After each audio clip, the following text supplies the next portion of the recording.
Hello and welcome to Frank's School, 120th day.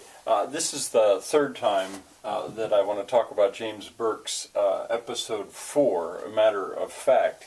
And I stopped yesterday. I said it's tempting to go to the end, but I said stop there. Now that means there's not that much left, maybe just 10 minutes or so to see to the end. Now again, it's easy watching. You're going to understand probably everything. But there are a few things I want to point out. One of them is those woodcuts and how-to books.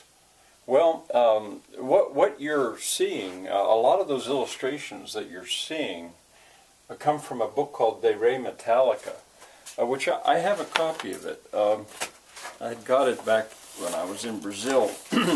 It was a medieval, well, Renaissance book, and notice it was translated by Herbert Hoover. He was President of the United States. Well, it's full of woodcuts.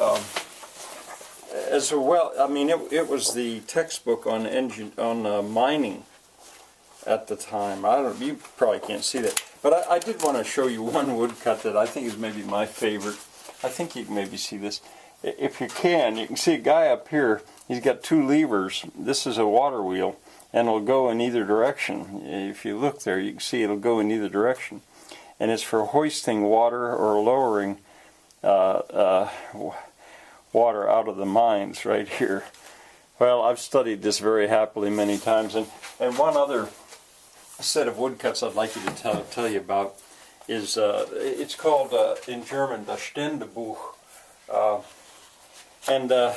it's a favorite book of mine. I lost my copy of it, and then I got another copy of it. It was Dover Publishing.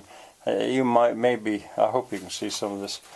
Anyway, the Ständebuch means the book of the trades, and each one of these woodcuts shows a tradesman. There's a doctor, and there's a little rhyme underneath it. I don't know, it's about 120 or so trades. There's the baker, der Beck, and he's baking.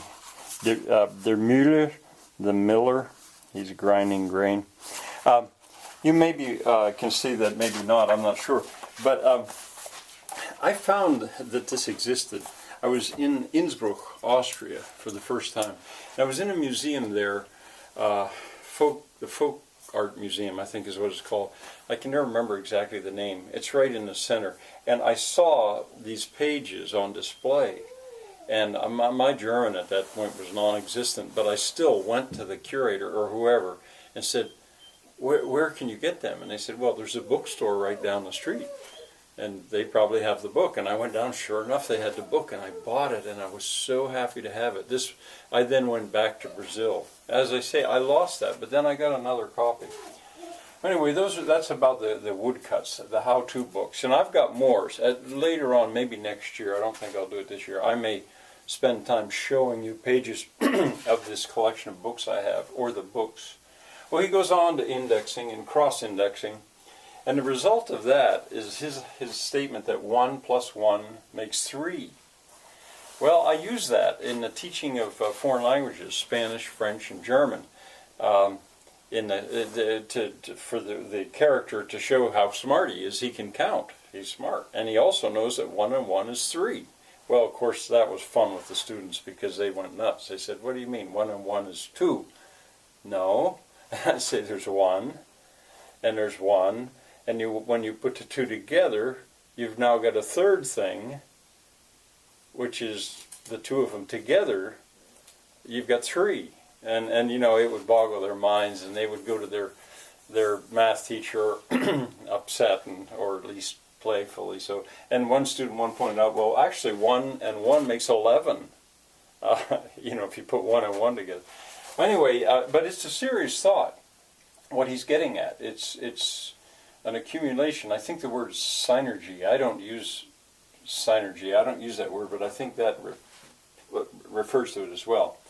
Well, modern day search engines on a computer and what we call, Googling, that's very much the same. I mean, there's just no end to it. You can go on and on and on. That would be our equivalent of cross-referencing, I suppose. And then I guess finally I wanted to say that his computer maybe looks, surely it looks like an antique. I mean, it must, especially to young people. My dog and cat are about to play. Antique computer, but this was in 1985. And, you know, he talks about how rapid change is occurring. And yet, that's 30 years ago. And I have begun to be impressed with how little things have changed in 30 or 40 years with Wedge's paradigm, for example, and what I did with the Homestead Engineering Handbook, with the sources that I went to when I went back and looked. It seems like they hadn't advanced from that point. So I don't know. I just thought I'd throw that in there. Enjoy, and then next week we'll tackle the next episode. But I'm also going to begin, as I said before, to bring some other stuff into this course. This is my Frank School. So see you next time.